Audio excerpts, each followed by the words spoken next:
3. Factoriser. Résoudre dans R les équations suivantes. 6x au carré moins 5x égale à 0. Je vais commencer par dire ce qu'il ne faut pas faire. Parce que des fois, les élèves, ils ont affaire à ce genre d'équations. Ils sentent bien qu'ils sont bloqués, mais ils se lancent quand même dans quelques tentatives qu'on peut comprendre en début de séquence et qu'on comprend beaucoup moins le jour d'une évaluation sommative. Voyons voir ce dont il est question ici. Vous prenez 6x au carré moins 5x. L'élève, ce qu'il va faire par réflexe, ça c'est ce qu'il ne faut pas faire, il va essayer de résoudre directement. Il va dire 6x au carré moins 5x égale à 0. Il va mettre le symbole de l'équivalence et puis il va dire 6x au carré égale à 5x.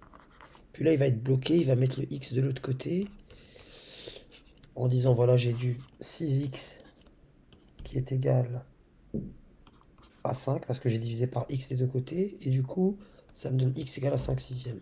C'est très intéressant. Sauf qu'il y a un problème.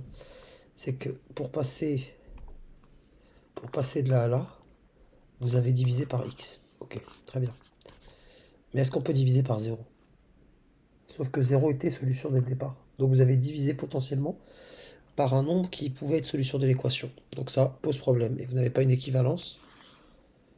Ce qu'on va faire donc là, c'est qu'on va essayer d'exhiber toutes les solutions par le biais de la factorisation. Donc je vous demande de retravailler la série sur la factorisation. Pour la A, donc j'ai 6x au carré moins 5x égale à 0. J'identifie mon facteur commun, c'est x. Donc mon équation est équivalente à x fois 6x pour le 6x au carré, moins 5 fois x pour le 5x. Facteur commun, ce x là, voilà, égale à 0, ce qui me donne x facteur de 6x, parce que c'est 6x qui multiplie le premier facteur x, moins 5, parce que moins 5 multiplie le deuxième facteur x.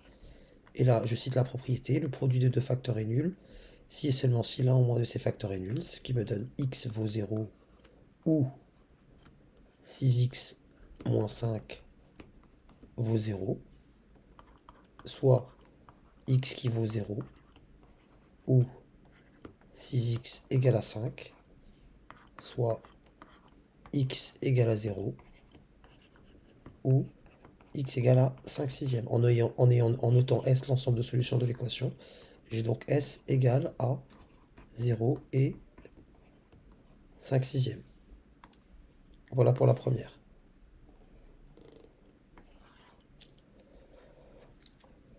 L'ensemble de solutions. Je l'indique juste à côté. Voilà.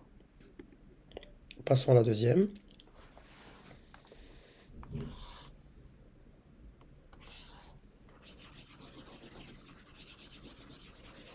On a 4x au carré plus 8x plus 4.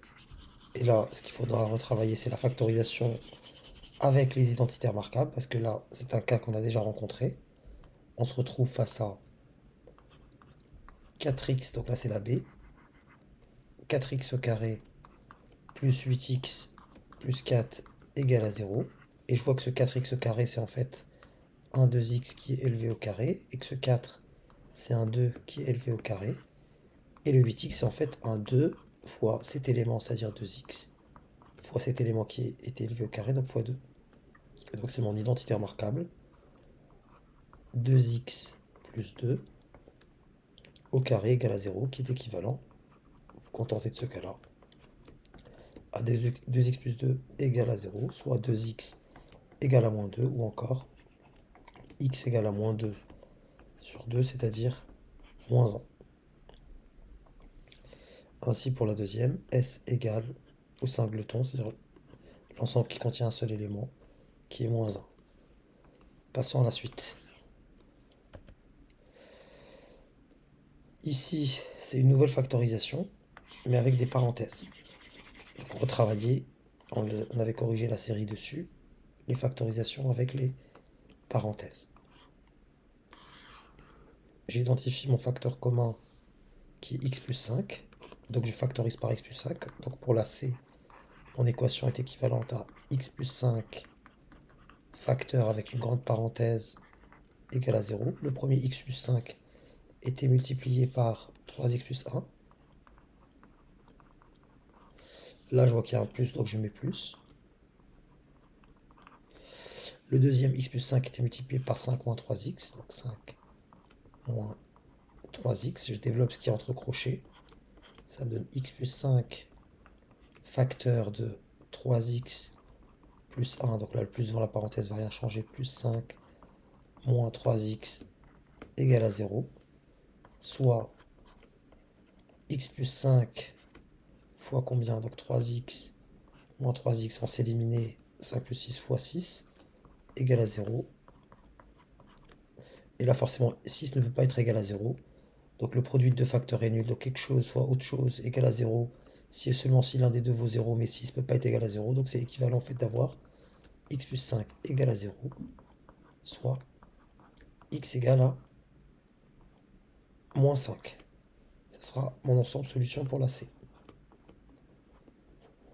Pour la D, même procédé. J'identifie mon facteur commun qui est x moins 5. Donc mon équation est équivalente à x moins 5 facteur de... Le premier x moins 5 est multiplié par 3x moins 7. Là, je vois qu'il y a le signe moins. Et le deuxième x moins 5 est multiplié par 9x moins 4. Égal à 0. Je développe ma parenthèse à l'exception qu'ici, j'ai un moins devant ma parenthèse à l'intérieur. Ce qui me donne, en développement, 3x moins 7, je l'écris tel quel. En revanche, le moins ici, il est devant la parenthèse, donc ça me donne moins 9x plus 4. Il va changer les signes de ce qui est à l'intérieur de la parenthèse. Soit x moins 5, et là je calcule, moins 3x moins 9x, c'est moins 6x, et moins 7 plus 4, ça donne moins 3, égal à 0. Et le produit de deux facteurs est nul si et seulement si l'un ou moins de ces facteurs est nul, soit x moins 5 égale à 0, ou moins 6x moins 3 égale à 0, soit x égale à 5, ou moins 6x égale à 3, soit x égale à 5, ou x égale à 3 divisé par moins 6, c'est-à-dire moins 1 demi. S égale donc à 5 et moins 1 demi.